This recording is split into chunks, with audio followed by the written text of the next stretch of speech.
So this is kind of how I rig up a split squat for people. It's a really good exercise to help you gain mobility in your knee, but also at the same time open up the hip and the quad, which gets super tight. So very simple way to do it. And I usually do this sometimes in a stairway as well, but that's how I rig it up in the clinic, and it works pretty well. I just have these two bikes here, and I kind of use this for my handles to hold on to.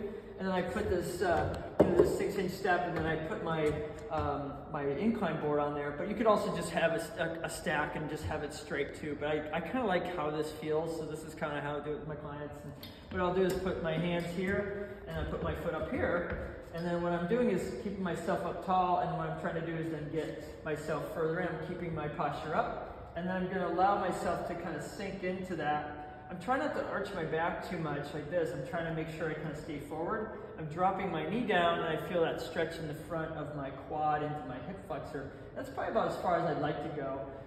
You look at Ben Patrick, knees over toes.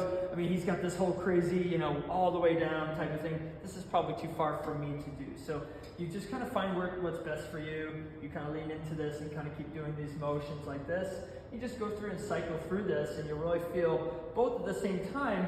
You're getting some strengthening here, and you're kind of working on that connective tissue to get stronger, but then also you're working on that back hip flexor to get that moving and kind of open up there. So just doing these reps here, you want to make sure you're controlled, and that's why the bars are here, because you can kind of, as you get lower, you have something to hold on to. So you always kind of have to figure out where that is optimally to kind of take that pressure off at the bottom, because you don't want to feel like, because at the bottom of a lunge or a squat, that's where the most pressure is and work is. That's why people have been kind of conditioned to not want to push and work through the very bottom ranges of those motions because it hurts. And the main thing is that you've got to make sure that you have something like this.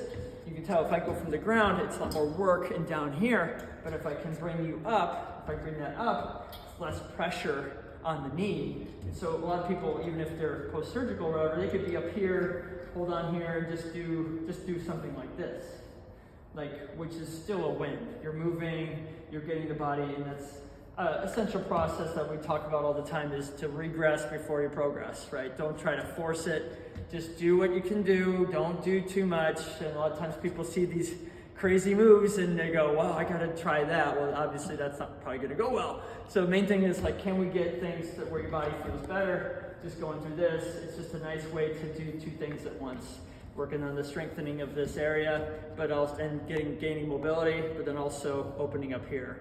And that's what we do when we walk all the time, right? We walk and we run.